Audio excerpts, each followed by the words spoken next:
Every day, negative emotions sneak in: anger, envy, fear, frustration. You don't invite them, they just appear. And when they do, they hijack your focus, cloud your thinking, and wreck your peace. But what if you could outsmart them before they take over? The Stoics mastered this, not with modern psychology, not with endless affirmations, but with a set of mental weapons sharpened over centuries.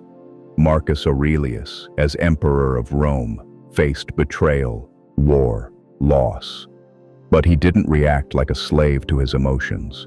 He responded like a strategist, calm, clear, unmoved, and you can too.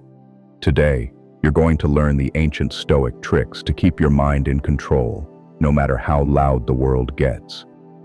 Let's start with the first principle. Name the emotion. Seneca taught that the moment you name the emotion, you weaken its grip.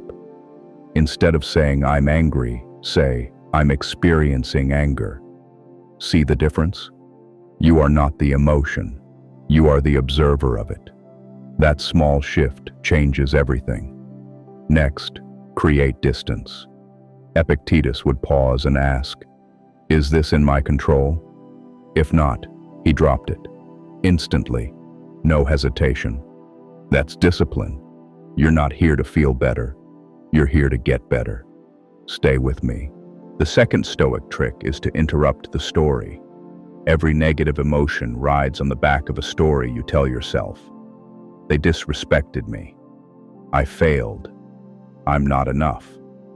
But are these facts or just interpretations? Marcus Aurelius wrote, "You have power over your mind, not outside events. Realize this, and you will find strength." Here's what you do. The moment the emotion rises, catch the story it's attached to. Then challenge it.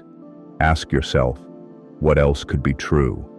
Someone ignored your message? Maybe they're overwhelmed. Maybe they never saw it. Or maybe it just doesn't matter. This isn't denial, it's precision. It's training your mind to cut through assumption and react to reality, not the mental noise. And the most powerful Stoics, they didn't just interrupt stories, they rewrote them. Pain wasn't pain. It was an opportunity to endure. Failure wasn't failure. It was feedback. Insult wasn't personal. It was someone else's weakness leaking out.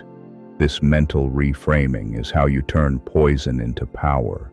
But we're not done, because the next trick, it's the one most people never practice, and it makes all the difference. Keep watching. The third Stoic trick is to practice voluntary discomfort. Most people spend their lives avoiding discomfort, emotional, physical, social. But the Stoics did the opposite. Seneca would sleep on the floor. Epictetus, born a slave, taught that we must rehearse misfortune. Why? Because the fear of pain is often worse than the pain itself. And when you choose discomfort, on your terms, you strip it of its power. Try this. Spend 1 day a month without luxury.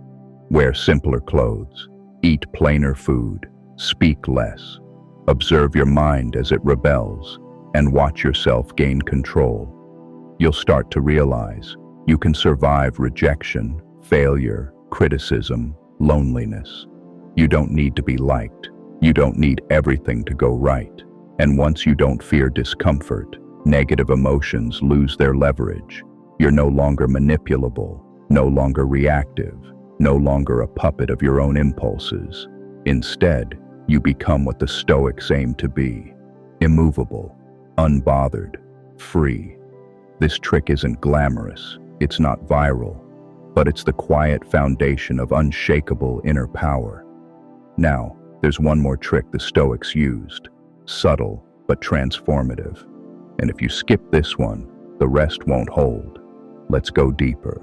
The fourth trick is viewing life as training, not testing. The Stoics believed life doesn't punish you, it prepares you. Every insult, every delay, every disappointment, it's a workout for the soul. Marcus Aurelius wrote, The impediment to action advances action. What stands in the way becomes the way. That means your struggles are the path, not detours, not mistakes, the path. When you face betrayal, you practice forgiveness. When you face failure, you practice resilience. When you face injustice, you practice wisdom. You don't ask, why me? You ask, what is this training me for? Think about that. What if your next difficult moment wasn't a crisis, but an opportunity to sharpen your mind? This mindset rewires how you handle pain. Instead of breaking you, it builds you. Because when you treat life like a test, you fear being graded. But when you treat it like training, you become grateful for the pressure. Pressure forges you. Pain forms you. And instead of escaping discomfort, you start to welcome it. Because now you understand, it's all part of the process. Now there's one final Stoic trick, the one that brings all the others together. Let's finish strong. The final trick is memento mori, the constant remembrance of death, not as morbid, but as motivation. The Stoics weren't obsessed with dying. They were obsessed with living right now. When you remember that your time is limited, your focus sharpens. Small annoyances shrink. You stop wasting time on things that drain you. Petty arguments, envy, status games, they lose their grip. Epictetus put it this way: you are a soul carrying around a corpse. That's not to scare you, it's to wake you up. You don't get forever, so why let negative emotions run the show? Next time anger rises, ask, is this how I want to spend my minutes on earth? When jealousy stirs, ask, would I trade peace for this poison? And when fear grips you, remember, your life is already ticking down. So use what's left with power, with purpose. This mindset doesn't make you cold, it makes you clear. Because only by remembering that life ends, can you truly begin to live it. Before we wrap, answer this.